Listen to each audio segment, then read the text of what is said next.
हमें बचपन से सिखाया गया, पढ़ाया गया, India is a democracy, India is a democracy. हम पूछते थे भाई क्यों है democracy, why is India democracy? कहते थे चुनाव होते हैं हमारे देश में, that is why India is a democracy. Elections को डेमोक्रेसी नहीं कहते। 5 साल में एक आदमी को चुनो और फिर 5 साल उसी आदमी के सामने जाके गिड़गिड़ाओ और वो हमारी सुनता नहीं, उसके पैर पकड़ो, उसको गिड़गिड़ाओ। Elections is beginning of the democracy, but elections is not the democracy, it is anything but democracy. सुंदर नगरी एक इलाका है, दिल्ली की झुग्गी बस्ती है, वहां पे लोगों के पास पीने को पानी नहीं है, वहां पे लोगों के पास सेकेंडरी स्कूल नहीं है, सीवर नहीं है, और लोग पिछले 20 साल से सरकार के पास जा रहे हैं, कह रहे हैं जी सीवर दे दो, सेकेंडरी स्कूल दे दो, पानी दे दो। The government always says there is no money. पर वहां पे पिछले 2 साल पहले वहां के एमएलए ने 60 लाख रुपए के फव्वारे लगवाए हैं, तो जिसकी जरूरत नहीं है लोगों को। जिस दिन इनॉग्रेशन था उस दिन भी नहीं चले क्योंकि पानी नहीं है वहां पे। तो पैसा तो है, लेकिन वो पैसा ऐसी चीजों पे खर्च किया जा रहा है जिसकी हमें जरूरत ही नहीं है। हम देखते हैं दिल्ली के अंदर एक ही फुटपाथ बार बार तोड़ के बनाते रहते हैं, 10 बार तोड़ के बना। हम कोई चीज मांग ले, कहते हैं पैसा नहीं है। दिस इज नॉट डेमोक्रेसी कि हमारे पैसे के ऊपर हमारा ही अधिकार। काउंसलर हैं दिल्ली में, उनका नाम है विनोद कुमार बिन्नी। अभी 5 महीने पहले उन्होंने हमारी पार्टी ज्वाइन की। पार्टी ज्वाइन करने के बाद उन्होंने एक एक्सपेरिमेंट किया।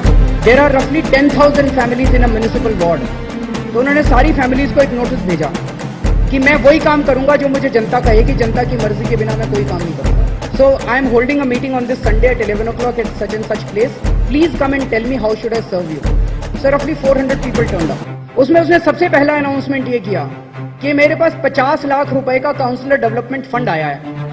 आप लोग मेरे को बताओ कि मैं इस पैसे को कहां खर्च करूं। हमने सोचा जब मीटिंग शुरू हुई कि जनता की डिमांड्स तो बहुत बड़ी बड़ी होंगी, कोई कहेगा ये कर दो वो कर दो, 50 लाख रुपए तो कम पड़ जाएंगे। जनता की डिमांड एक्चुअली बहुत छोटी छोटी है। किसी ने कहा जी वो स्ट्रीट लाइट काम नहीं कर रही, उसको ठीक करा दो।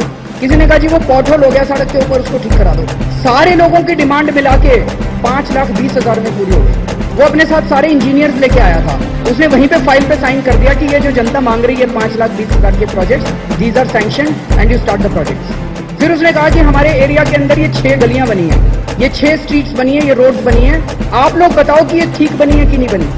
अगर आप लोग कहोगे ये खराब बनी है तो मैं ठेकेदार की पेमेंट रोक दूंगा। सो लोगों में वोटिंग हुई और उन्होंने कहा ये 5 गलियां तो ठीक बनी है, ये 1 गली खराब बनी है, ये 4 इंच मोटी बननी चाहिए थी, ये 2.5 इंच मोटी बनी है, 2 इंच मोटी बनी है। सो उसने उसी टाइम फाइल पे साइन कर दिया कि इसकी पेमेंट रोक दो। ऑन कॉन्ट्रैक्टर ने अपनी गलती मान ली तुरंत। उसने कहा जी मेरे को एक मौका दे दो, मैं ये सारी गली दोबारा बना देता हूँ। उसने सारी गली दोबारा बना दी। अगले महीने फिर से वहां के रेजिडेंट्स की मीटिंग हुई और रेजिडेंट्स ने प्रस्ताव पारित किया, रेजोल्यूशन पास किया कि इसकी पेमेंट कर दो। Now we are satisfied with this is democracy.